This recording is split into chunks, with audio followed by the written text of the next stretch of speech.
So, Bismillah ar-Rahman ar-Rahim. Alhamdulillah wa salatu wa salamu ala Rasulillah wa ala alihi wa sahbihi wa man wala. Amma ba'd. Fa assalamu alaikum wa rahmatullahi wa barakatuh. Inshallah, this will be a very important discussion that I've been wanting to have for a long time now. And so, alhamdulillah, without further ado, as we begin most of our events and conversations and dialogues with the community, there is a very famous narration of the Nabi sallallahu alaihi wasallam. It comes in a number of different collections that lam yubda bi bismillah ar-Rahman ar-Rahim. Whatever is not begun in the name of God is fahuwa abtar. It's cut off from benefit or blessing. And so one of the most beneficial and just barakah packed and divine things that we have in this dunya is the ability to access the words of God himself, the Quran. And so I will request our associate Imam and resident Hafiz and Qari, Sajid Ibrahimi, to inshallah begin our discussion with inshallah a few moments of recitation from the Quran. And so without further delay, Jazakumullahu khairan, Barakallah. أعوذ بالله من الشيطان الرجيم بسم الله الرحمن الرحيم ولقد خلقناكم ثم صورناكم ثم قلنا للملائكة اسجدوا لآدم فسجدوا إلا إبليس لم يكن من الساجدين قال ما منعك ألا تسجد إذ أمرتك قال أنا خير منه خلقتني من نار وخلقته من طين قال فاهبط منها فما يكون لك أن تتكبر فيها فاخرج إنك من الصاغرين قال أنظرني إلى يوم يبعثون قال إنك من المنظرين قال فبما أغويتني لأقعدن لهم صراطك المستقيم ثم لآتينهم من بين أيديهم ومن خلفهم وعن أيمانهم وعن شمائلهم ولا تجد أكثرهم شاكرين قال اخرج منها مذءوما مدحورا لمن تبعك منهم لأملأن جهنم منكم أجمعين ويا آدم اسكن أنت وزوجك الجنة فكلا من حيث شئتما ولا تقربا هذه الشجرة فتكونا من الظالمين صدق الله العظيم.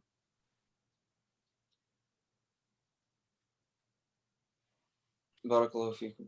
Sadaqallahu azim, Jazakallahu khairan, Barakallahu feekum. Always a pleasure to have you.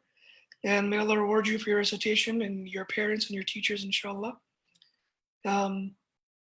So to kind of get the discussion started, as many of you I'm sure are aware by now, last week on May 25th, a 46-year-old African-American male by the name of George Floyd was tragically killed by a former Minneapolis police officer. After he was handcuffed, he was thrown to the ground, and the former officer actually pressed on his neck for approximately 9 minutes or so. And this senseless act of brutality, of oppression, of aggression, and of murder was actually was filmed. And because of that taping, because of those quick-thinking individuals who were there and tried to do something about it, that video started making its rounds on social media and popular media. It was a very difficult video to watch. However, it started a cascade nationally and internationally, of a very important and a very sensitive discussion that I think personally is very long overdue, that the American community, especially the Muslims of America, need to have. And I can tell you, last week when I viewed this video myself, it was very difficult to get through watching it. I didn't watch the whole thing. I just couldn't get myself to do it.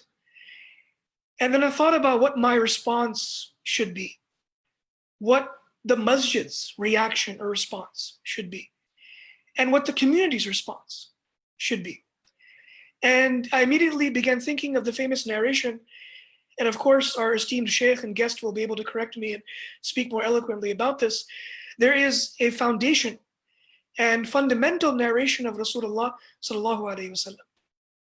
Anas ibn Malik radiyallahu ta'ala anhu, who spent over 10 years in the service of the Nabi sallallahu alaihi wasallam in his household. And he saw him intimately and closely for over a decade. He narrates in pretty much every book of hadith you can think of. Sahih al-Bukhari, Sahih Muslim, Jami al-Tirmidhi, Sunan al-Nasa'i, Ibn Majah, etc., etc. Meaning it's a well-known foundational narration in which the Prophet ﷺ says, لا يؤمن أحدكم حتى يحب لأخيه ما يحب لنفسه. That none of you truly believe until you love for your brother what you love for yourself. It's a very famous, well-known, often quoted narration. I want to just mention three basic points that come to mind when thinking about this hadith. Number one, how beautifully the Prophet ﷺ connected faith, connected iman, to caring for other people, to feeling something when an event like this happens, when caring about someone beyond yourself. And number two, and perhaps more importantly, there is a discussion as to when the Prophet said, love for your brother what you love for yourself. What exactly did he mean by brother? And by extension, your fellow sister? Is it just your biological brothers and sisters? Is it just your brothers and sisters in faith? There are a number of commentators who actually looked at this hadith and said, no, it actually extends to brothers and sisters in humanity. When one part of the community is suffering, we all suffer. We all make it our issue. And the more I actually started reading up and educating myself about this issue, I realized that this is not an African American issue. It's not a Black issue. It's not an American issue. That we as Muslims should care about this. It's part of the core of who we are as Muslims. And the more I read, the more I tried to educate myself, the more people I reached out to, I realized that I personally am not as aware as I should be about this very important issue. I'm not as informed as I should be. I'm not as educated as I ought to be. And so when I thought long and hard about what our community's response should be in the wake of this tragedy, I realized that this requires more than just typing up a press release. It requires more than releasing a video. It requires more than a token or superficial conversation. And understandably, it's a very sensitive discussion. And a number of people I reached out to who I wanted to partner with and to get this conversation started, many of them said, look, it's too traumatic to even talk about it. This issue of civil rights, of racism, particularly not just in America, but in the Muslim community. It's one thing to talk about it. It's something else entirely to live it on a daily basis. And so I realized that this requires a more detailed, a more nuanced discussion, a more honest conversation, and a more substantive dialogue. And so I am very honored, and we are very blessed as a community to have with us an individual who I think can authentically, authoritatively, and I think very genuinely can get this conversation started. And he is someone whose work and whose knowledge I have come to admire and respect a great deal. He's a senior scholar and teacher and mentor in our community.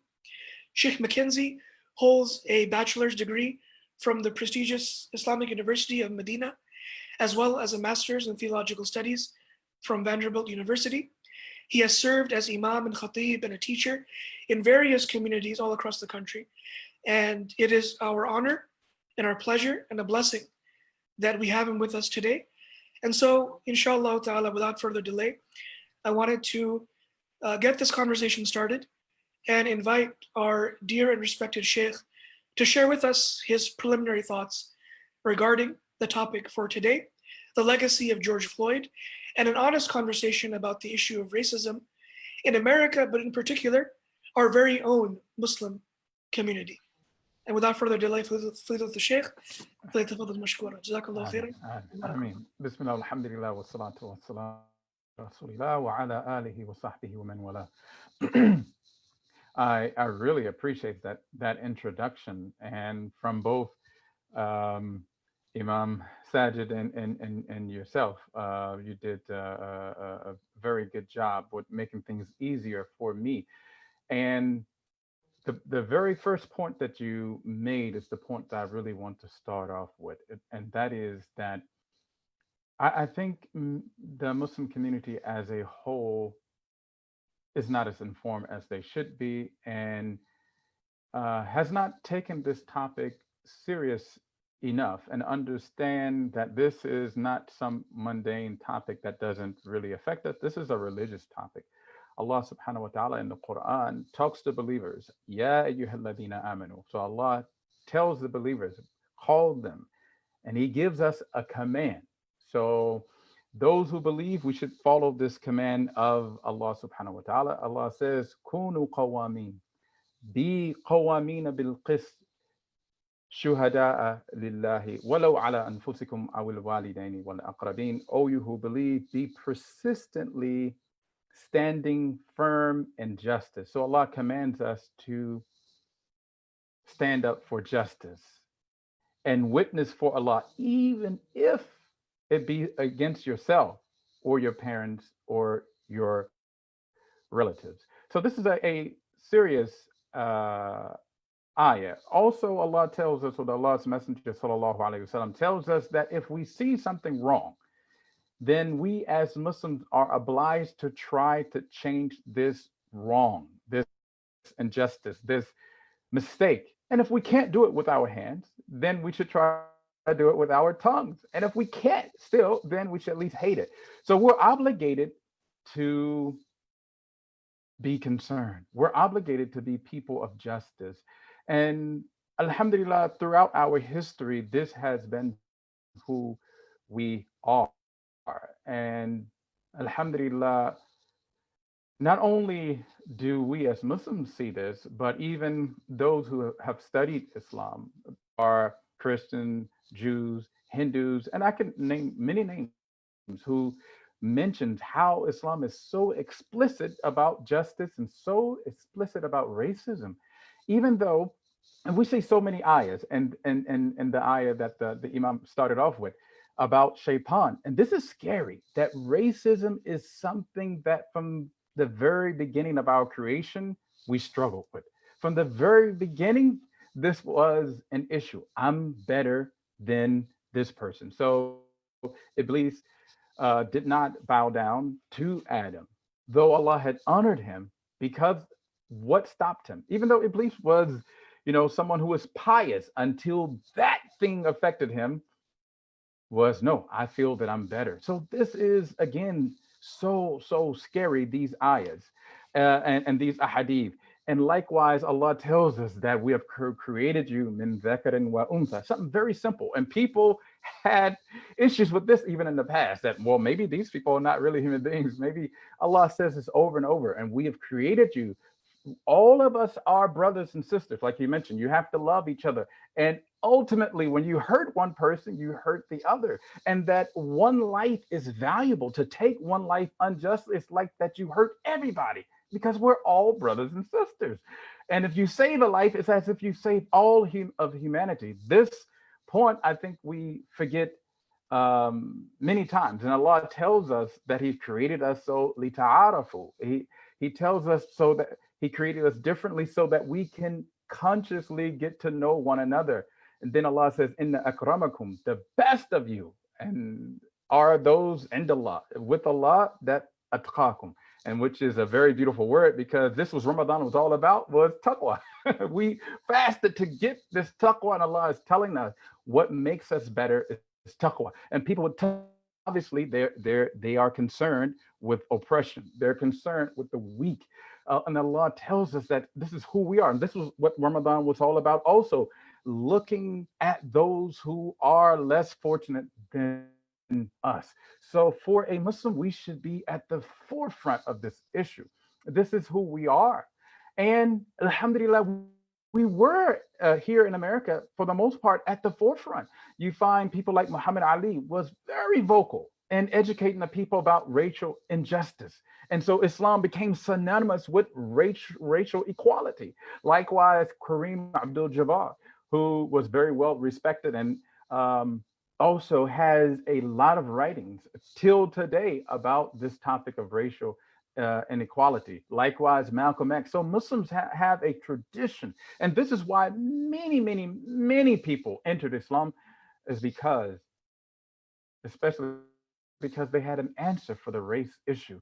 And I know of no major religion that is so explicit about everyone being just. Even there's a viral video that going on that said that perhaps the Prophet ﷺ is arguably the first person who laid this platform. And that's true. Arguably, I mean, Islam 1400 years ago had such an explicit message. And you saw so many dealings with it in the Quran and in the Quraysh. And it's interesting, the Prophet ﷺ grew up in a very racist society. The Quraysh as a whole were racist against each other. The Hashemites and the other Bani Makhzum and what have you, they were 10 sub-tribes, and they were as close as you could be, but they hated each other. The Al-Aws and Al-Khazraj were like first cousins. They almost committed genocide of the other. So this was not any mistake. I mean, all of this has guidance from us. So we shouldn't be caught up in this jahiliyyah. And one other thing I wanted to say is that this is truly jahiliyyah. And the Prophet tells us that this is from pre-Islamic ignorance, that we have this mentality of racism. And what's scary also, that the Prophet sallallahu alaihi wasallam, he tells us in an authentic hadith that's narrated and as collected by Imam Muslim and others, that there will be 4 things from Jahiliyyah that we struggle with that will remain in this ummah. 2 of those 4 things are dealing with racism. This fakhr bil ansab, being proud and boasting about your forefathers and your lineage, and ta'an fil ansab, and you're poking at other people's lineage, thinking that they're lesser than you because of where they come from. So again, that's all I really wanted to say at the beginning is, and I say this almost shaken, I really do, that this is a very heavy topic. And I will even mention one other thing. Again, this is a topic we should pay close attention to. We should be leading. And I think, and this will be very difficult for someone, African-American man from the South saying, but I think we as a Muslim community, a greater Muslim community, struggle with racism than the typical white person does, because the typical white person is forced, it's in his face, and it was such a violent, evil racism that happened here in America that they are somewhat forced to take an angle and forced to deal with it. They have no choice. And so many of them come to terms quickly. But in Islam, even though in the Muslim society, racism has always, from the time of the Prophet ﷺ until the end of days, even the Prophet ﷺ tells us that this is something we'll struggle with, even though it's simple. But the racism that existed was nowhere near like the racism that existed here. And so you find that people may have been from lower, quote unquote, tribes or castes, or from people may be belittled, but they were able to rise to great rank and be respected. And so I think many of us take it for granted. And I feel that many of us are less informed and less aware and less concerned about racism than the typical white American. And I will begin by just mentioning Shaykh Gyasi McKinzie, who's a very close friend of mine. And you find that the leaders of, and the only reason I'm mentioning him, and I'll mention some others, is because he's a close friend and he's someone who's well respected, someone who's in our community, who's saying, even myself, he said, I am guilty. I did not think it was something that really concerned me. I grew up, and these are his words. I'm sure many of you may have read it. A typical privileged middle class Desi upbringing, though my father went through the civil rights struggles. He was here in the late 60s, he mentioned, and he used the word, he said, I feel shame that I wasn't informed, that I didn't really care, but now I'm speaking to my middle class privileged community that this is something that does concern us. And this is something that if we don't stand up for, and many people have said this, then we will be hit with it. So, and what I mean by that, and I'm kind of jumping all over the place, please forgive me, it's a little incoherent, that a lot of the problems that took place in the 70s, 80s, and even 90s, and this discrimination, many said, it's wrong and we don't like it, but that doesn't really concern us. Let's keep going. And now, after the Muslim ban, many people personally came to me and others and said publicly also that, wow, when you don't stand up, it's only a matter of time before it hits you. So we're all related. And some said, the stop and frisk that took place in New York was just the forerunner to the Muslim ban and what have you. So if people didn't stand up and allow that to happen, maybe we can get away with this with other people as well. And so I do think was it Dr. Martin Luther King who said injustice somewhere? Yes. It's injustice everywhere. Exactly. And the point, and I'm glad you made that quote, is that many non-Muslims have made this point that, hey, when you don't stand up, you're actually hurting yourself, because it's just a matter of time before it gets to you. Right now, you may be in strength or no one has issues with you, but sooner or later it will happen, especially if you are quiet, because things just tend to change. Also, I wanted to mention Sister Dalia Mujahid, very respected sister, also worked with the with the Obama administration. She mentioned something, and she's a very articulate and profound person. And she mentioned this maybe 2 years ago when we heard this term white privilege being said a lot. And I was shocked because I've heard her say this on multiple occasions, and I was right there in the audience. She said, listen, many of my friends or the community, what I notice when they talk about this, it's not that they're talking about it from the prophetic style angle, and that the Prophet wanted to break down this hierarchy, break down oppression, break inequality.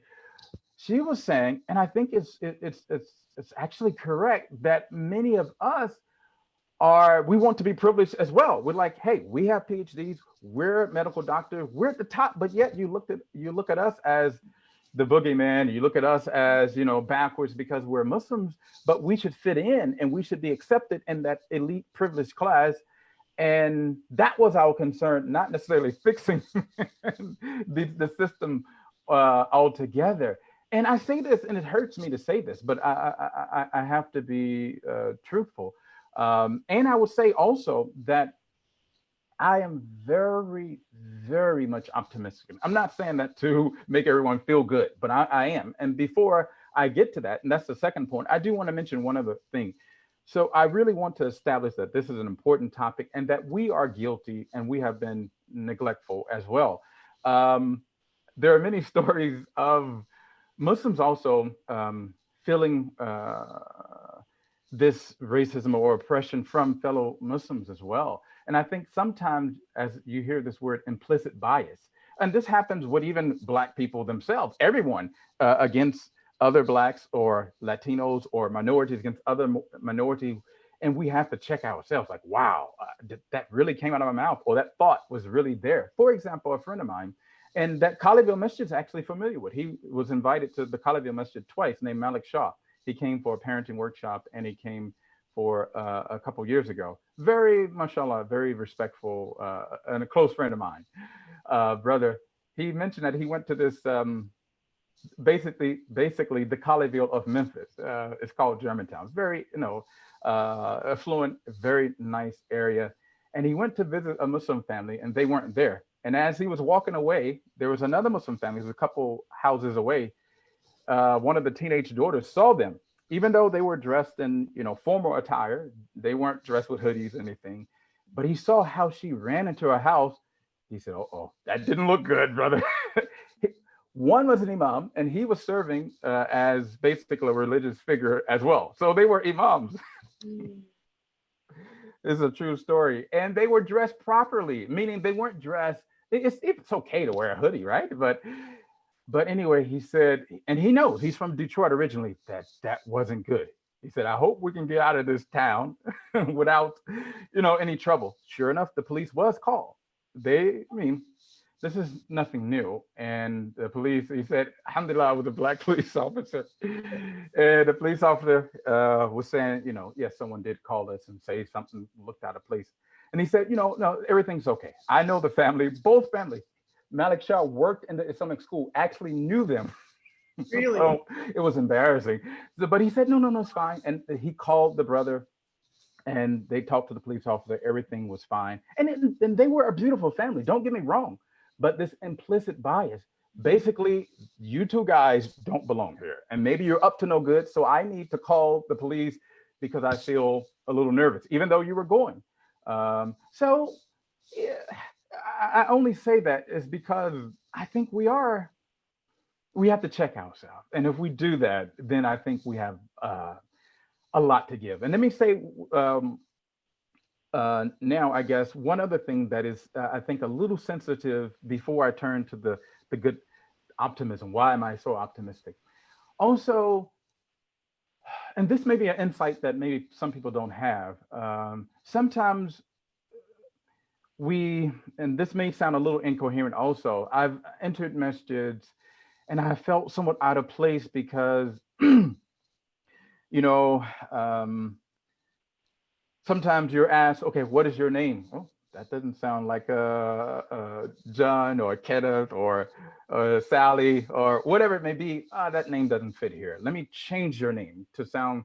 And many times these people, wallahi, I'm not exaggerating, have Persian names or names of people who are nothing to do with Islam. I shouldn't say nothing to do with Islam, but they say, well, this person, even though this is just a random name or it's a Persian name or something, a historical name, but people recognize it as a Muslim name, which could be true. I understand that. But the point is that sometimes you feel out of place. I have felt this many times. I've had people, wallahi, even imams, come and say, well, I'm not going to call you Gyasi because I'm going to call you this. And they give me a name.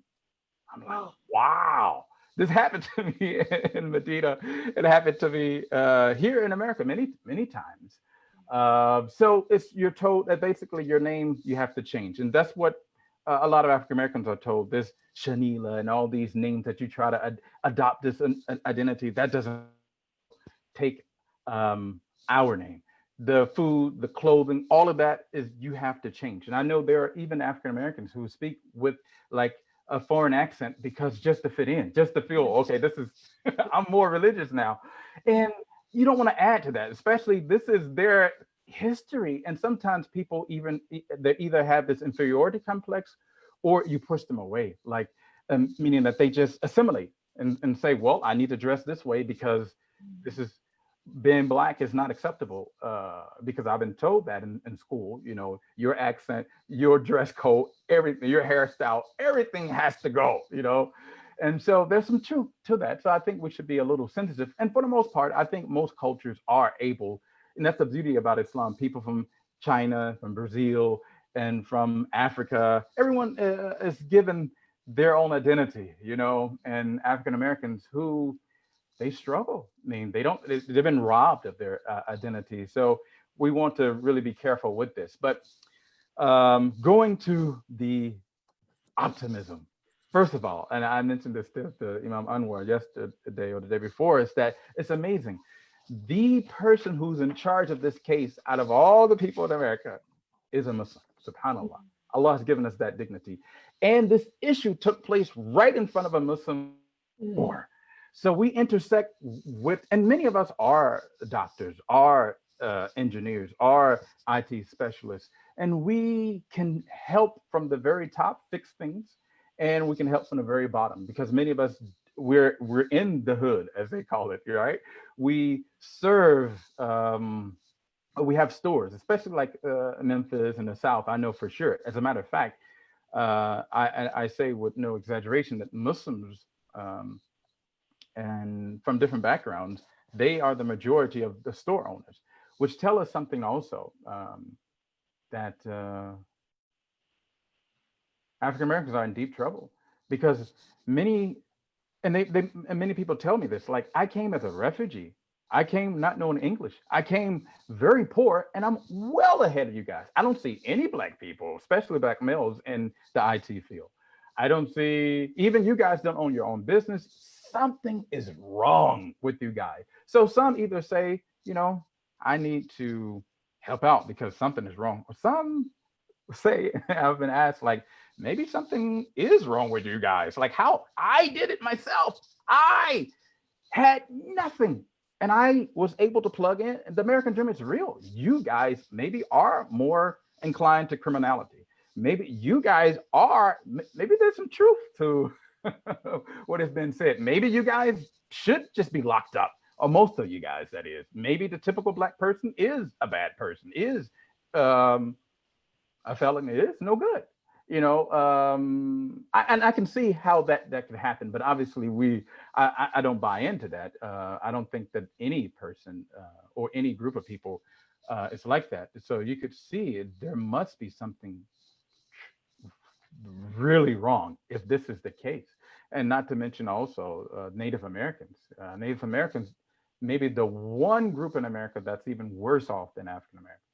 And subhanallah, the one group that gave the most, I mean, they were here, and then African Americans, you know, pretty much set everything up. And one reason I think also that we should be very thankful is that because of the civil rights, because like my uncle and grandparents and even father, they live in Jim Crow South. They went through segregation. They told me so many stories, and even I witnessed it myself. So many stories when I was young, and I'm just 45, of overt racism. All of that happened, and it allowed us as Muslims to come here, and we have benefited from all these minority rights, all of this. So I think we are even more obliged to give back because after Allah subhanahu wa ta'ala, it was these people who took us into their neighborhood, who embraced us, who literally gave their lives for us. And it wasn't truly a black thing at that time. So again, getting back to my optimism, one, I mentioned that we find we as Muslims intersect with the, in both classes, the upper class and as well as the blue collar. Likewise, I think I'm very optimistic because this is who we are, and this has been our legacy here in America.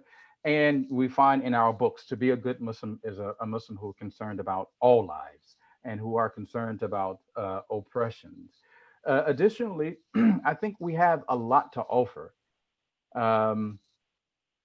For example, we have problems in the education system. We have problem in the criminal system. We have problem in so many different facets, and we are leaders in many of these systems. So what I mean by this is that we're blessed that we can give back. Many of us have clinics who have established medical clinics, and this is something that is a blessing, and that we can develop bonds, and we can develop and we can fight oppression from this angle. Likewise, and I encourage everyone to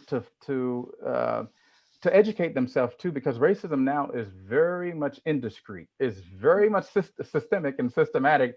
But there's a new book. There's a book called the New Jim Crow by Michelle Alexander. Very beautiful, very good book. But it documents how things are not right. And as a matter of fact, the funny thing is, you'll find people on the left as well as the right, even Rush Limbaugh has come out recently, and that is progress, and said, this is wrong, even though he still doesn't acknowledge white privilege, even though it's Bill O'Reilly, the same thing, even though he said, yeah, my parents were able to secure this and that, and anyway, the point is that they do recognize certain things as well. So I'm very much optimistic. So, but my point is that we also have many people who have majored in law. And so we have many people in the medical field, many people in law, and we can also try to reform some of these and bring more attention to sentencing that is same crime, different sentence. Again, very much recognized. I mean, this is factual. Also, very much established in the research and literature. Right. For example, right. And for example, and I'm almost finished, is that Blacks are more likely to die at the hand of police officers. Blacks are more likely to be arrested for drug offense, even though also in the research, whites use drugs on a higher level, or at the least at the same level, but yet the arrest is totally skewed. So something is wrong. Why are there being more heavily policed? Likewise, the stop and frisk. There's a lot of research that was behind that. Even the former governor, what's his name, Mayor Bloomberg, even he has now, maybe because his hands are forced, said that this was very much racial, and that Blacks and Latinos were, I think it was like 75% of the stop and frisk. Basically, it was for them. And it's like, hey, let's catch these guys before they even think of a crime, or just lock them up before they even can do a crime, have the ability to do a crime. But anyway, what I'm saying is we can also help with food deserts. Many of us have stores in South Dallas or stores in the inner city. Well, we can intersect. I mean, we can help in so many ways. And one of the main causes of problem here in the inner city and those who are poor and those who are African American is neglect. They've been neglected. And I say this with a heavy heart too. And I used to work as a chaplain in the prison system. So if we don't neglect and we give them a chance, I think you'll find many people, just like Malcolm X. I mean, he was a product of prison. I mean, he was neglected. His father was killed and so much horrible things. His mom basically dealt with mental illness, and he ultimately became a criminal. And alhamdulillah, he was introduced to Islam, not even correct Islam at that time. And he was able to reform. And he was a very intelligent and articulate. Even by the FBI records on him, they say, wow, this Negro is very, very intelligent. They called him intelligent. So there's a lot of people who are intelligent, but feel that they have few options. So I think we can do that. And alhamdulillah, I'm also optimistic because I know even here, so many people, I like this one, there's a couple of brothers said, I'm in an IT field and I see no African Americans. So Gyasi, I'm putting the onus on you. Give me 2 or 3 people from the community. I will train them because I feel that I can help, and I've helped out other people. I helped out my people, and these are not my words, by the way. And he's speaking so candid. I'm actually feeling a little uncomfortable. he's like, you guys are totally underrepresented, blah, blah, blah, blah, blah, blah, blah. And so I feel obligated because I was given a chance and I've given other people a chance to try to do something to make a difference. And he is doing that. And I've had many people come to me and they feel that they can contribute. And I really do think that we can. And and with that, I have some things that we can do, but maybe we can stop if you want. But the first 2 points was just that this is a very important topic, a topic that it deals with our Islam. And we become better by standing for justice and by dealing with any racism that may be in our heart, or tribalism that may be in our heart, or implicit biases that we try to throw out. And we'll always struggle with that. So I just want to bring attention to this and tell us that many of the intellectuals of the West and people, I mean, Sister Dali Mujahid is an intellectual, and she did research about Muslims, and Shaykh Gyasi McKinzie, an intellectual, very blessed, studied in Yale and very, very well read, has brought attention, and they are saying it. So it's just not the Jasis, and I'm not at that level, and I'm not ashamed to say it. I'm not at that level, but even they are saying it too. Even though maybe I have experience with my parents, and so I come from another angle, but I wanted to mention that this is important, and then also that I'm optimistic. And lastly, I have some things that we can do also to add to that optimism, but we can stop and talk about anything. I saw you taking notes, Imam. So we can, because I don't want to hijack. No. This is, every single conversation we have with you is a blessing for me. It's mutual. And, honestly, I don't know if you know this, but every time you speak, I take mental notes all the time. And now you see me actually physically too. It's mutual. It's your humility that you just mentioned. You're not at the same level. But I don't see any difference between you and the plethora of other, mashallah, American religious leadership that's really just working hard on the ground and is really, like I mentioned before, it wasn't out of any lip service or false humility. I have an incredible amount of admiration and respect for your wealth of knowledge, your decades of experience. My only thing is I don't want to take your time. I know that it's quarantined and you all got a huge family and all. I wanted to touch on a few points you made, and hopefully we can kind of unpack them because they were, I think, super, super important. And I think the nature of the discussion sometimes, very articulate and well-qualified scholars like yourself, y'all make points, and people like me, we kind of get lost. So I want to make sure that we revisit this so it's not lost on people, and it helped me as well to kind of frame it.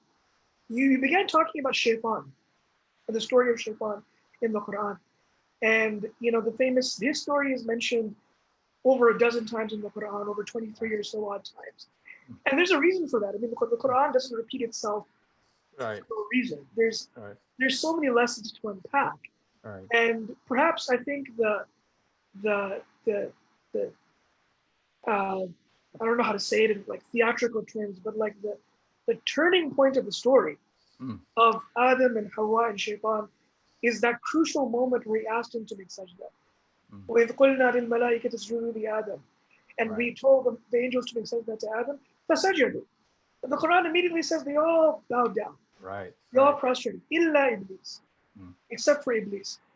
And it's interesting that telling stories is one of the ways the Quran makes a point. Right. And when you open the Quran, the first story you read is that story. Right. It's almost as though that's a fundamental human problem. Right. And you touched upon that very beautifully. That this idea of thinking you're better than someone else. Shaitan was asked point blank, "Ma mana'aka an tasjuda id amartuk?" What prevented you from making sajda? Right. And so we get a glimpse into his psychology, his mindset. And he straight up just said, "Ana khayrun minhu." I'm better than him. Right. And one interesting point you made, which I thought was beautiful, is that you said that Shaitan, up until that point, was considered to be a religious being. He was knowledgeable, he was practicing. I mean, he was in the company of the angel. Because of his ibadah. Right. So making sajda was not foreign to him. Right. So I want to ask you, Shaykh, in our communities, is it possible for someone to be religious and also racist? It's a very beautiful question because to be racist is... It seems like an oxymoron, but is it? It's shaitanic, right? Because it comes with shaitan. No, I think you could be religious and struggle with things. I think everyone struggles with it. If sin was not tempting no one would sin. So some people it's gambling, some people it may be some racism, some people it may be this. So everyone has a weakness and we're all working on it. Even we saw Abu Dhar and even the companions sometimes dealt with it. And it wasn't just the on multiple occasions, even Fath al-Mecca, this came up again, but also even tribalism came up. So many times and throughout the Sira and the Tarikh of Islam.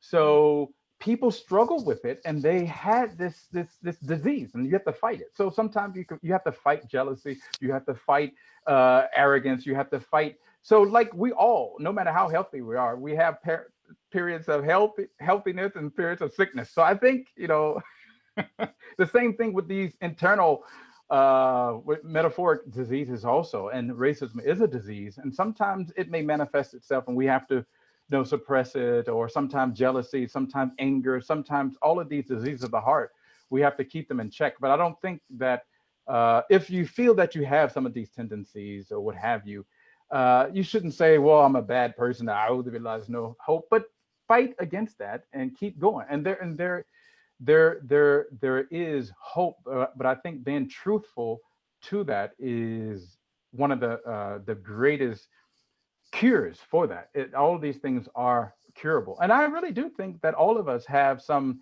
implicit biases that we have to check ourselves. I'm guilty myself. Even maybe I could even be guilty, and I believe blacks can be guilty, racist against whites. Even Malcolm X admitted this. I could also say, okay, this person has, looks like this. So we all have to work on this, and I think it never ends until the very last day. So Allah knows best. So that would be my quick answer. Yeah, that was really informative. And because one of the issues that we often run into as servants of the community, imams, serving in different capacities, teachers, we hear stories of people, young men and women, perhaps they're interested in someone of a different race. Oh, yeah. And the father or mother is saying, look, this has nothing to do with racism. Look, right. I prayed Fajr at the Masjid. I just read Quran for an hour. Right. I'm a religious person, so how could I be racist? Very right. Beautiful. So I think that point that you mentioned is so beautiful, that these types of racism is sort of like implicit. Right. It's not in your face. We're not, crushing someone's neck, while wearing a badge. We're right, exactly. On protesters. Right. But this type of racism does exist in religious circles. And like I said, I think we are more susceptible, as harsh as that may sound. I really do. And I'll tell you a personal story. My best friend, actually from 7th grade to 12th grade, was a white guy. Even though I went to a school that was predominantly black, and Memphis is a predominantly black city. And I never had any problems. Besides, one time he mentioned that his grandmother didn't take us somewhere. He came back and he said, she was lying. The reason she didn't take us is she's racist. And I was like, wow. And it really hurt me. But I never heard him say anything. But I've had 2 best friends from the Muslim communities who were non-black, close friends. And I've heard them use religious slurs. So this white guy whose parents or his grandmother was racist, and who struggled with that. And he was cool, to at least in front of me, and I never noticed anything. I still have a relationship to this day. But these people who are even closer Muslim, again, it's just like what you said. They actually use a racial slur, many times, or a couple times, and I was like, wow. And it wasn't in a positive way. Let me put it that way. I was like, wow. I was hurt, but I got over it. But and I think that's one thing too, is that I think we can move on, and I think we can. And we should move on.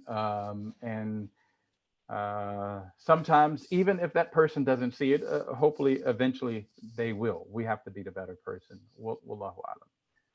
And Shaykh, do you think a big difference between the way that we may view racism, especially in a more traditional, you could say, conservative Muslim circles or communities. The difference between us and the Sahaba is that a lot of people are not willing to even admit that this is an issue. Right. You mentioned very beautifully, you touched on briefly the story of Abu Dhar, and I obviously you can articulate it a lot better than I can, but I think you were alluding to the famous narration.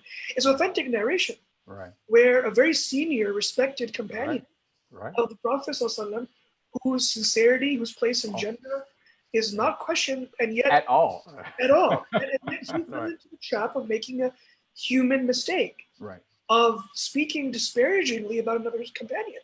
Right. It's authentically reported in Sahih al-Bukhari. The Prophet ﷺ reprimanded him. Right. And right away he asked for forgiveness in a very dramatic, sincere way. I mean, you know, and I mean, how willing are we to admit that, you know, I'm sorry, I was racist towards a fellow brother or sister in the masjid or in my place of work or business. And so, yeah, it's. And you mentioned making a good point, because I forgot to mention another reason I'm optimistic. So many young people, and so many people like yourself, I know you don't want me to say that in front of you, but I think really, you know, are not afraid to take on this, tackle this. And I say young people because many of them say, you know, they identify themselves as Americans, first of all, first and foremost, unlike maybe our, you know, predecessors. You know, they may have that struggle, Pakistani American, this, you know, but so many of my friends, I mean, some from, you know, who are as white as can be, who could pass for white, from Syria and from some places in the Middle East, Turkey, and some who are from Pakistan or the sub-Indian continent, if I can use that term, and some from other places, the young ones, some who don't even know me very well, they felt so terrible. Even one guy, subhanAllah, he lives in another state, and he's the son of an imam. I have a lot of love for him. He felt, I mean, so bad. I was like, calm down, you know. It's like, I can't sleep and this. But I think many of us, and this is the irony, many of us, we have so much in common. I think like your kids and my kids, I mean, we share the same culture to a certain extent. We're talking about the same issues, unlike the pioneers who did a lot. But my kids who, you know, maybe African American, and my neighbors, I have neighbors who are, you know, from the Middle East, and some who are from Indo-Pak, and some who are from Europe and other places. Their kids have a lot in common with my kids. So they're almost like, besides they may eat a little different, may know another language, but for the most part, they identify themselves as American. So why would you say, no, we can't, I don't want you to marry them because they're not compatible? The compatibility is not the issue because they're more compatible than if they were to marry back overseas, because that's foreign to them, which is interesting. And one more point, it was just kind of funny too, just to try to articulate this a little better. I know some people, I heard this in the Islamic schools when I used to teach there, they would use American as a slur, like like don't come home acting American, don't American, like it's just like a slur. Like to be American is to be synonymous with kufr. Like you shouldn't be liking hamburgers, you shouldn't be liking this. That's not what it's okay. I mean, that's what they identify with, and as long as it's not you know, kufr, it's okay for them to like baseball instead of cricket, or this instead of that, you know. I was a baseball player, so I'm already partial. But anyway, by the way, what's that? Who's your team, by the way? I'm like a homer, so wherever I'm at, I root for the home team. So, but when I was young, when I played baseball, it was the Mets. They were very good at that time. Nice. Yeah, it was the Mets. Yeah. I knew we'd get along. Yeah, the lifelong Mets fan. You know, I think I must have gone to like easily 50 some odd games every season. Every season. Yeah, we grew up American, and Mets. I mean, back when old Shea Stadium, tickets were cheap. Wow. Yeah, you know. I didn't know we had that in common. I mean, I Yeah, never went to their games, but yeah, I was back in the day when they had Darryl Strawberry, Dwight Gooden, yeah, Gary yeah, Carter. They were very good, and I admired them at that time. It was America's pastime for sure. yeah, But now, yeah, we have to talk about now. MashaAllah. MashaAllah. Because usually people from New York, they like the Yankees. People yeah, like the Yankees, but yeah. I was a Met fan at that time. But Good choice. yeah.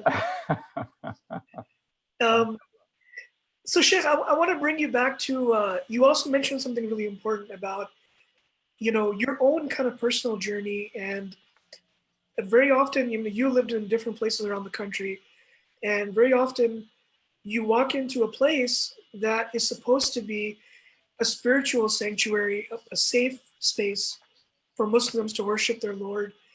And very often, we touched upon this in our private conversations as well, that sometimes as an African American growing up as a Muslim here, and as practicing Islam here in this country, you walk into some of these, suburban immigrant built communities, and sometimes you feel like it wasn't really built for you. Yeah. And sometimes it's just a vibe. Sometimes it's an overt kind of conversation. You touched upon the fact that you've had people like literally to your face like change your birth name. That's the name that you identify with. Your parents, I'm sure, gave it to you lovingly. It's your identity. Right. And somehow people think it's not Muslim enough. Right. Right. And it reminds me of something one of my teachers mentioned, and I reflected upon it, that, he asked that, what was Abu Bakr radiallahu anhu's name before he became Muslim? It was Abu Bakr. And what was Umar's name before he became Muslim? It was Umar. What was Uthman's name before he became Muslim? It was Uthman. Right. What was Ali's name before he became Muslim? It was Ali. Right. The Prophet ﷺ was not in the business of changing people's names. Right. And changing people's cultures and identities. Right. Only when it, conflicted with Islam. That's the only examples we have. So, so what happened? Why do you think that there's this sort of cultural appropriation when it comes to religion, that people think that being Muslim means, being Arab or being affiliating with a culture that's from the Indian subcontinent, whereas, in many ways, like you mentioned, the people became Muslim in America because they saw, a similarity in values and principles with the civil rights movement and Islam. And yet sometimes we, like you mentioned, divorce this sort of, Islam from Americanism. And so I don't know, maybe you could touch upon that for. Right. I think, and that's you said it much more eloquently than I did, also because that gets in where it becomes where I hear the word America or American used as a slur. So I think part of it with this cultural identity, I think part of it is a preservation. And I can't talk with authority because I think part of the African American struggle is that much of their identity has been ripped. I know grown men who are asked where you originally come from, and they almost break down. I don't know.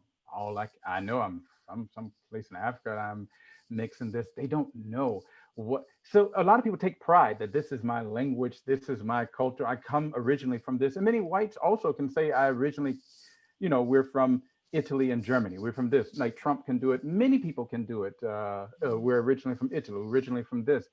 So I can't really talk with authority because I don't. All I can identify with is America, which is kind of ironic because it's a country that sometimes, to a certain extent, that we feel that we're second class or doesn't really want us either. But anyway, my point is, I think the struggle is, wallahu alam, is that in a quest to preserve the Islam and the culture, certain things are conflated, and so too much value is put on the culture. And sometimes people are just cultural Muslims. And as a matter of fact, when I was at Vanderbilt, some of the most passionate people about Islam. And at that time, remember the masjid in Murfreesboro was a masjid. It was like the epicenter of Islamophobia. And I'm not exaggerating, outside of New York. Yet some of the people who are the most passionate about the Islamic identity were people who weren't devout Muslims. I couldn't understand that at first. Like, wait a minute, this person openly drinks. This person does this. But if you say something about Muslim, oh man, they will be proud to stand up. So I think sometimes it could be that we have thought that we identify more as culturally Muslim than Muslim. I'm laughing because one person told me this story, and I've heard this on more than one occasion, and it's a true story, that this person said he is an atheist. And the Jews do this. He is an atheist, but yet he is Muslim, which is kind of strange. Like, how can you be atheist and Muslim? And I think it's Imam Zayd Shaker who tells the story, if I'm not mistaken. So he said this person was called kafir, and he was like, whoa, never call me a kafir. I'm a disbeliever. I'm not a Muslim. And he said this person blew up. But you said something just as bad. You're atheist. You like you said. But sometimes I think that's what's going on. But I don't know what's exactly going on. Again, because I'm not able to really talk with authority. But from what I'm seeing, is that it comes from this preservation mindset, you know, and sometimes it's that we cling on to culture more so than Muslim. It took me a while to really understand, because as coming from a convert, what is Muslim by name? I understand it now, but this Muslim by name was something I could not comprehend. Like, nah, no one is just Muslim by name, right? But I think that has something to do with it. Wallahu alam. But one other point, if you don't mind, I just want to make, because I forgot to make this point too, is I wrote this point down, even though it may sound out of place now. I think that we have this Islamic principle called al jaza'u min jins al amal, right? That you get rewarded by the type of action that you do, or even kama tudinu tudan. That may be better. As you do to others, it will be done to you. And this is like a universal principle. Some people call it karma, right? And some people call it this. I mean, everyone believes like if you give, you're gonna get. The golden rule. Right. So one thing I wanted to mention is, and this may sound a little callous too, and I don't mean it to sound like this, but I wanted to shake us that I think we have started to be tempted by our lives, and that we kind of not become maybe concerned, or as concerned as we should be with every life counting, and the poor and the weak and the disenfranchised. And as you mentioned, Dr. Martin Luther King's quote, it has come back full circle to us. And what I mean by that is, I always thought, that we're starting to get, right before 9/11, a little insensitive and not really caring about others' lives. And subhanAllah, now, despite that we are the doctors, despite that we do so much, our lives have become not valuable here in America and overseas. So I think this is also a motivation that, kama tudinu tudan. I mean, if you are people who, are sacrificing, and the people generally see you as loving and caring, they will stand up for you and they will value you. So it just makes intellectual sense that if we care about the people will care about us. And if you don't care about the people won't care about you. That's a point I didn't want to get lost. And again, I didn't really explain it, but I think we all maybe understand the general point to that. I think once we genuinely start to care about people, value people, then inevitably people will love us and care for us and stand up for us. And I think we've seen that in isolated cases. Wallahu alam. Very beautifully stated. I think that is beautiful point to I'm glad you brought it up now. I mean, Mm. we're about an hour and 4 minutes we're Yes. talking. So I once Yes. again I apologize. I know that mashallah, a senior scholar in our community. Yeah. You're involved in so many different projects, and you've got a loving family as well. I don't want to take up your valuable weekend. But I cannot help myself because I know we discussed this at length privately as well. And jumping on that beautiful point you made of, you reap what you sow, essentially, right? You That reap what you sow. That's if you don't care for others, there's going to be a time. There's a short story, right? Of, they came for the communists. I didn't speak up because I wasn't yes. one of them. Then they came for so and so. I didn't speak up. Then they came for me, Yeah. and there was no one left to speak up for me. Yes. And I think this point is something that I think really needs to be re-emphasized, reiterated over and over again. Because, when you look at the landscape of Muslim America and the wave of immigration that came from the Indian subcontinent, from the Middle East, there's some very beautiful, unique stories. You talk to people. One of my favorite things to do is to grab uncles in the masjid and just have them talk about their lives. They came with $5 in their pocket. I mean, yes, incredible amazing. sacrifice to come across the Atlantic Ocean, learn a new language, imbibe yourself in a new culture, raise your kids in an environment you don't know. I mean, it's a beautiful struggle, and it's a story that the children of immigrants and grandchildren of immigrants are going to be reading about and being appreciative for the rest of their lives. I mean, you single-handedly shaped the rest of your family's life by making that leap. Right. And I think that when immigrant families look on the television and they see protests happening, when they see so the civil rights movement essentially being reinvigorated and just, the country kind of doing this, I think a lot of folks can sympathize with the cause, in that they feel bad about the oppression and they feel bad about what the Black community in America has gone through. But I don't think a lot of people can truly empathize, can put themselves in those shoes. And I think it's ironic because, prior to 1965, I mean, there was no legal pathway for so many of these people to even come to America. Right.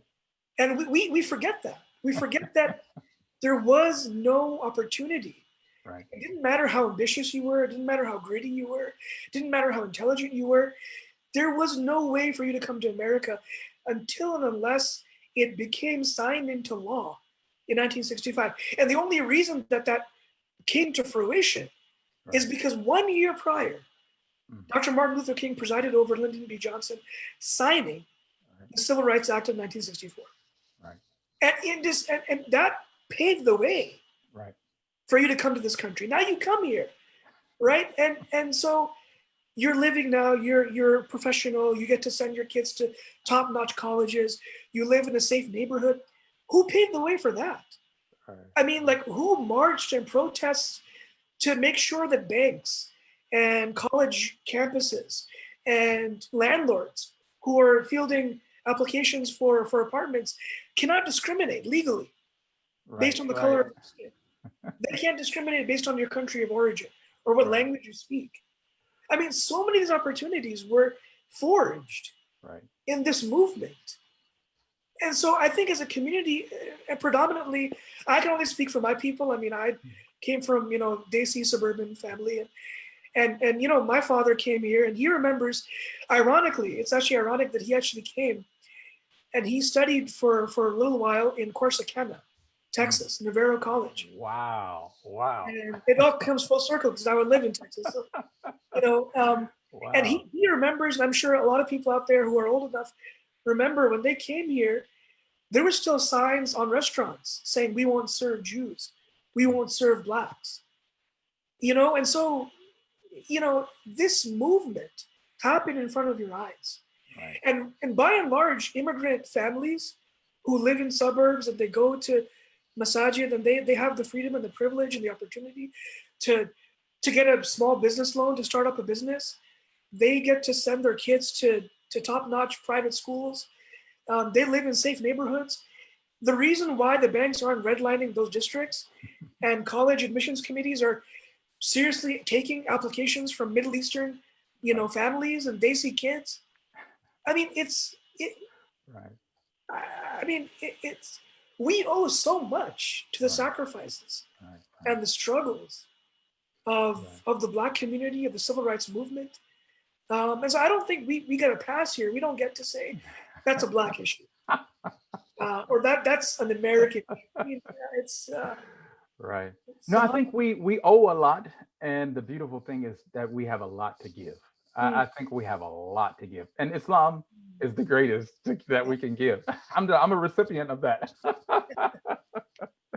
Yeah, so alhamdulillah, we have a lot to give. I think, on that note, you touched upon it very, very beautifully. I think you systematically went through several different, professions. And if you're a small business owner, if you're a physician, if you are a pharmacist, if you are a lawyer, there's different ways you can use your skill set. Yes. Use your opportunities, your privilege to help. Yes. And you very beautifully touched on the narration. It comes in, I believe, Sahih Muslim, as you mentioned, authentic narration. Abu Sa'id al-Khudri radiallahu anhu narrates that Nabi sallallahu alayhi wa sallam says, "Man ra'a minkum munkaran," that whoever sees something evil, in society, فَلْيُغَيِّرُ بِيَدِهِ. You're changing with your hands. Do something, right? And if you can't do that, وَبِلِسَانِهِ, you speak out against it. If you can't even do that, فَإِنْ لَمْ يَسْتَطِعْ وَبِقَلْبِهِ, at least know in your heart it's wrong. Right? And subhanAllah, you very beautifully touched on our religious obligation to know it's wrong, to speak out against it, to do something about it. And inshallah, I want to just get your concluding thoughts on this issue. If you could, inshallah, maybe reiterate it one more time. What you personally would like to see from the community such that this does not become a phase. And we really take it upon ourselves to make a lasting change. Because what I see now in my generation, who's savvy on social media, people are posting on Instagram, they're posting on Facebook, people are going out and protesting in an organized fashion. Some other people are having some very real conversations in their families and households. So ultimately, what would you like to see the community do in the wake of this tragedy, but also moving forward to make sure that this doesn't become a phase? No, this is a very beautiful question. I think a lot of people are saying this, and I've had so many people ask this very, very beautiful question. I think this is an imperative. We have to ask this question because obviously we recognize the problem, but we want solutions. So I think, first of all, having conversations like this is beautiful, and then being tolerant. And we have to be truthful too. I mean, I've heard a lot of things, and it, inshallah, it won't hurt my feelings. And even if it does, I mean, talking about races should be something that, even if it's uncomfortable, we need to do, because if we're not honest, I don't think we're going to make progress. So I think open conversations. And then Allah says, لِتَعَارَفُوا, He created us from ذَكَرٍ وَأُنْثَى and شُعُوبًا وَقَبَائِلٍ. He made us from a man and a male, female, and He made us شُعُوبًا وَقَبَائِلٍ, people and tribe. لِتَعَارَفُوا. So I think one thing we could do is try to get to know others. Now, see, again, one thing, believe it or not, that I think the typical white person, though, what has happened, they were somewhat forced to, and my grandmother used to be someone who cleaned up the houses of white people. So in Mississippi, she was someone who learned how to read when she was 70 or 60 years old. And so, and this is Mississippi. I don't think anything is worse than Mississippi, not even Alabama. So the deep, deep South. But anyway, my point is that they got this ta'aruf. They began to know each other. And we always said this too, it's universal. You fear what you don't know, or you start to have all these doubts.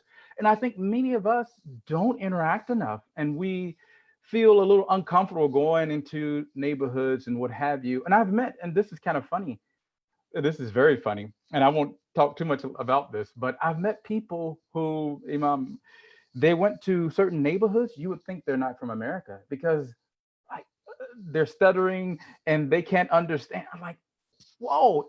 I mean, seriously, we were just like at a McDonald's one time ordering like a cup of coffee, and this one brother who's, he was struggling to order coffee. I'm like, you've been living in this.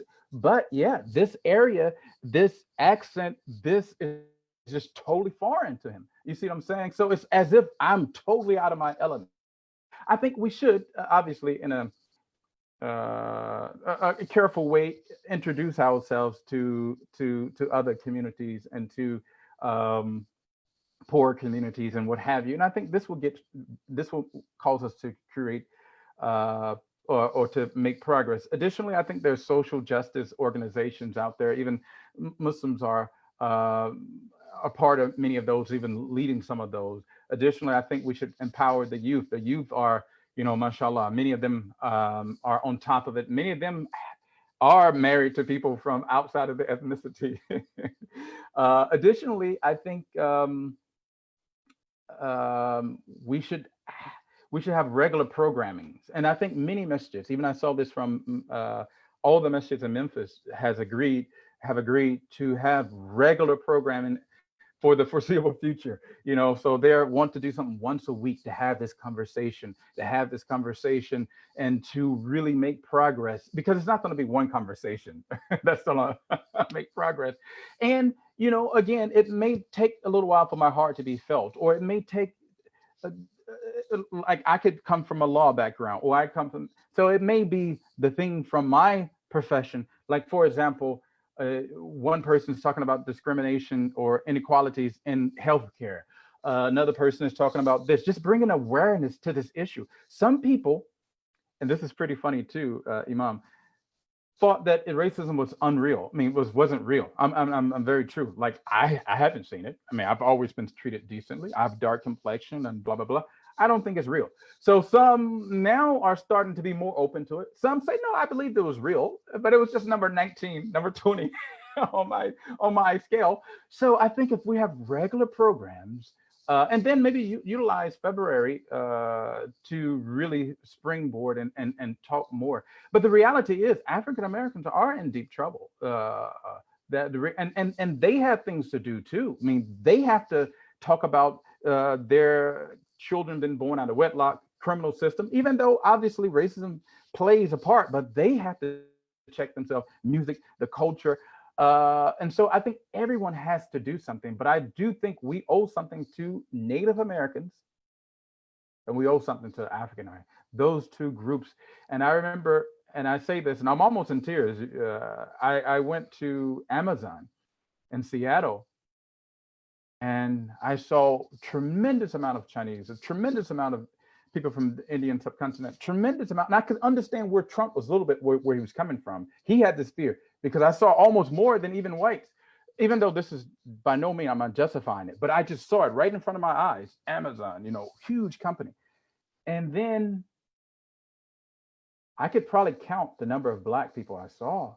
I was like, wow, we're not even at the table. And Native Americans. When I entered Seattle airport, I see Native American art, and this is just history. They're not at the table at all. Native Americans have almost, no one even bringing up their issues, even though you hear on NPR how they're getting affected by the coronavirus, but also African Americans, they are, like you mentioned, okay, someone comes over, 50 years not having this, and yet they're way ahead now. Like something is broken.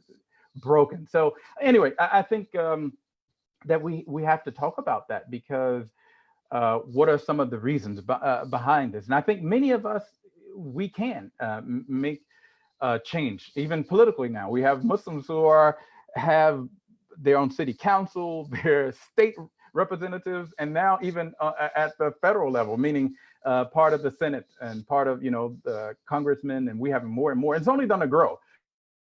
We're tremendously blessed, and on a whole, we're more educated, and we enjoy a higher quality of life. So also there is I think I just saw just yesterday a class been offered by, I think it's Bayan Islamic Institute with Dr. Sherman Jackson. He talks about Islam in Black America. So there's a lot of things that we can do and gives us open up our eyes to really see that this is an issue and how can we target it. And I think this is what we should be. And I think really we really could influence with having people enter Islam, because they would say, wow, these people really care.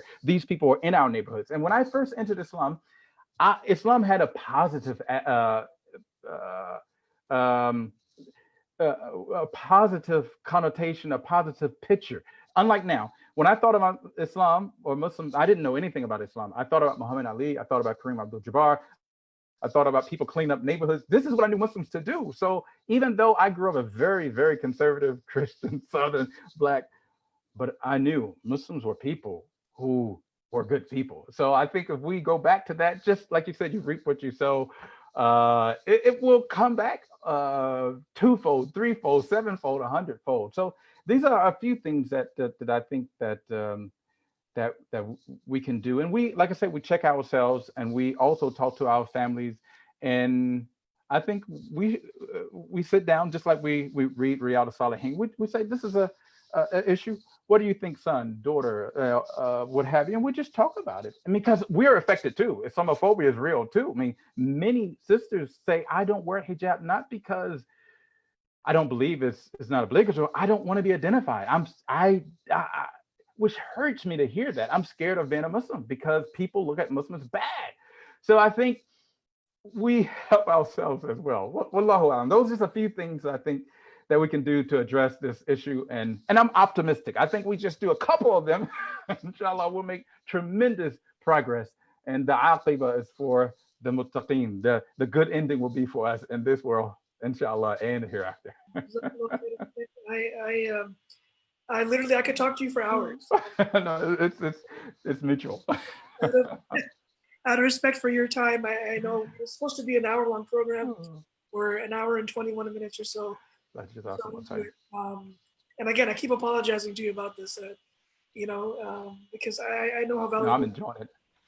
And I actually wanted to. You read my mind. I was gonna end with, having you kind of elaborate on the fact that you're optimistic for the future. I'm very optimistic. And mashallah, you've really articulated in a very beautiful way how you're optimistic and what we can do practically as a community to start heading in the right direction. Right. And this is perhaps my worst quality, is when I get you, I don't let you go. No. Milk every nugget of wisdom. I apologize for that. But if you don't mind, you mentioned, just looking at some of the notes I took from when you were speaking, a few resources that we can use to educate ourselves about, what has occurred in the past, how we got here, and some resources about what we can do for the future. So you mentioned a good book, The New Jim Crow, which is an excellent resource.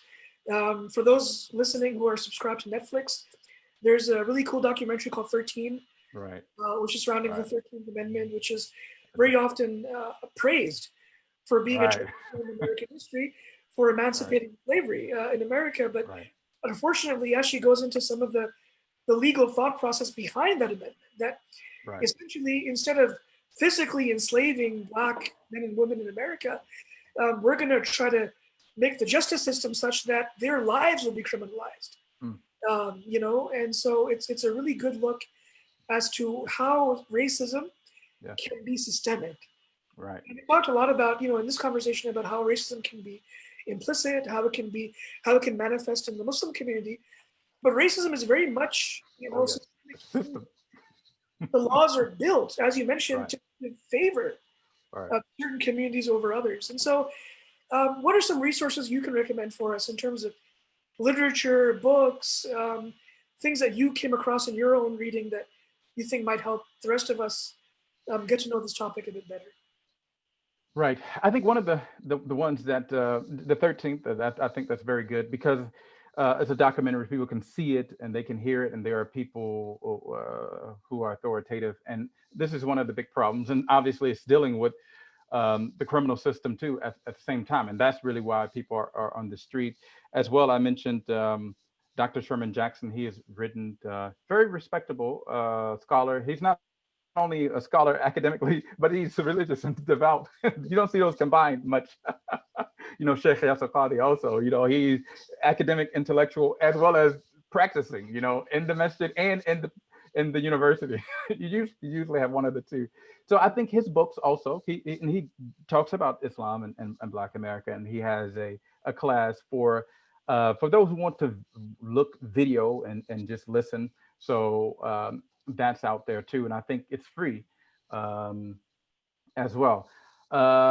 Additionally, we mentioned the new Jim Crow, but also I think I actually like the writings of Kareem Abdul-Jabbar for some reason. So this is one book, and he has many books, Writings on the Wall, by Kareem Abdul-Jabbar, and it's searching for a new equality beyond black and white.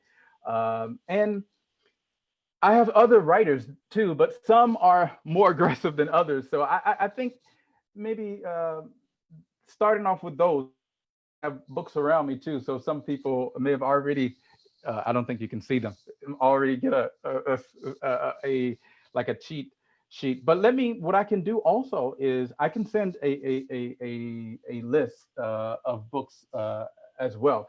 I like this author as well. He's a contemporary author. He has a little difficult name, Ta-Nehisi Coates, and this is one of the books that's just right in front of me.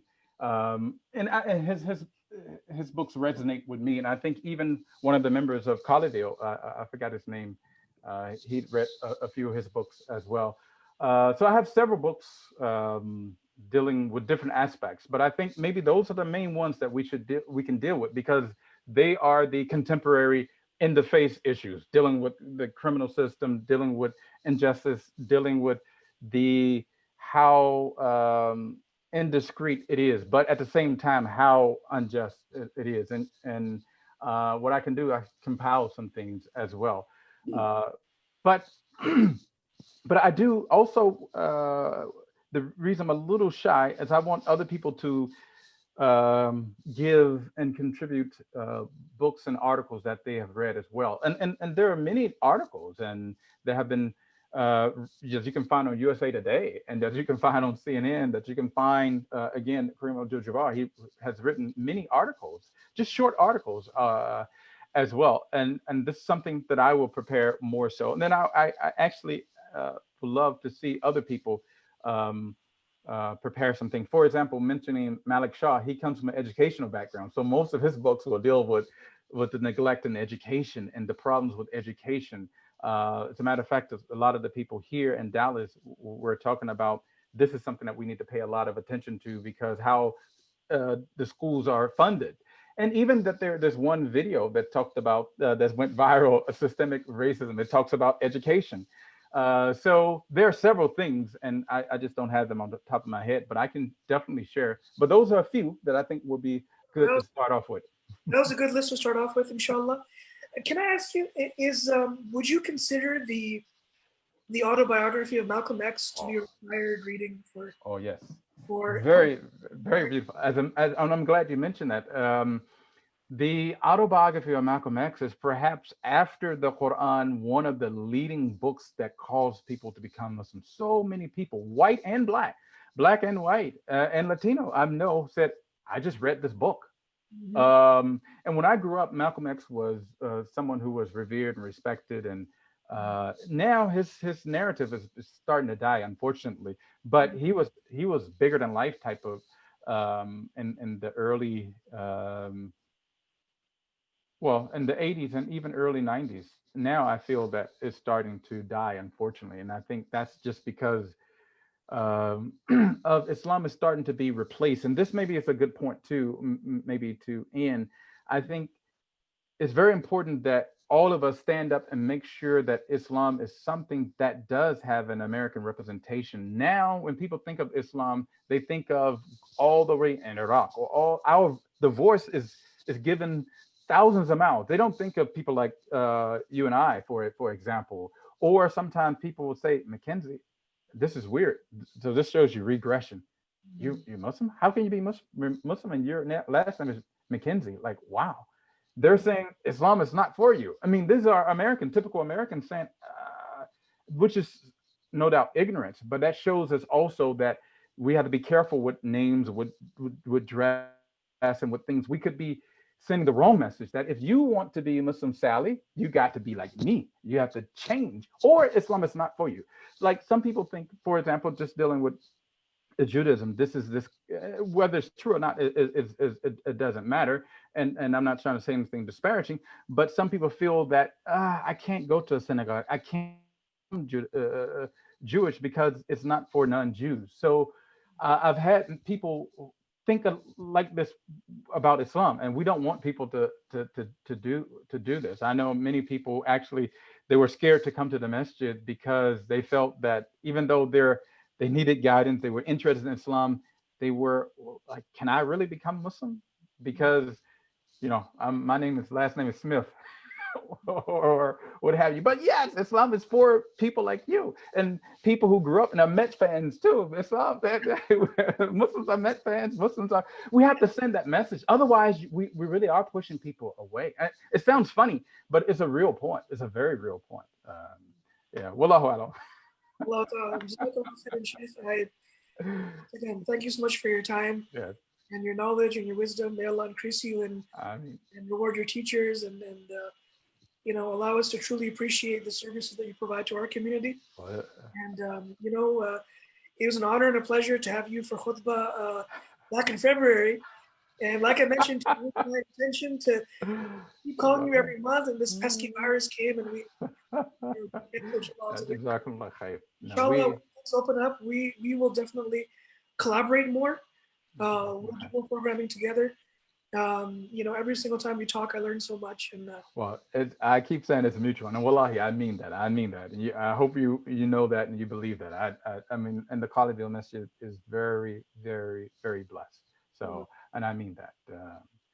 And may Allah keep you humble as well, and may Allah make you successful in this world and hereafter, and make the Muslims successful. And again, I do want to leave with a message of hope. And you hear this from so many people, and I'm hearing it over and over again, and from so many non-Muslims, like, yes, this is progress. Believe it or not, this is progress. People really are starting to care. This is progress. So, and as for Muslims, I think it's even more that I think we were negligent. And I think even I'm so happy that, and it's not easy for people to say publicly that I'm ashamed of this. Publicly, they're talking about something that they were negligent about, but that's tremendous progress. And the only reason that has been divulged is to tell Muslims, hey, it's time to stand up. We've been kind of quiet and silent too long. And that's progress. That motivates me, that motivates those who are negligent. And so, alhamdulillah, we have much, much to give. And inshallah, I ask Allah to make our future bright. Ameen. Ameen. Jazakallah khairan. Barakallah feekum. Assalamu alaikum wa rahmatullahi wa barakatuh. Wa alaikum assalam. Wa ala alihi wa sahbihi ajma'in. Jazakallah khairan for everyone tuning in. And a special thank you to Shaykh McKinzie for giving of his time. And so may Allah increase him and reward him. And inshallah, in the future, we will heed his words and we will improve ourselves. And like he mentioned over and over again, there's much to be optimistic about. And may Allah subhanahu wa ta'ala guide all of us and allow us to come together as a community. Once again, Jazakallah khairan, barakallah feekum. Assalamu alaikum wa rahmatullahi wa barakatuh. Stay tuned, stay engaged, and most importantly, during these times with everything going on, please do stay safe.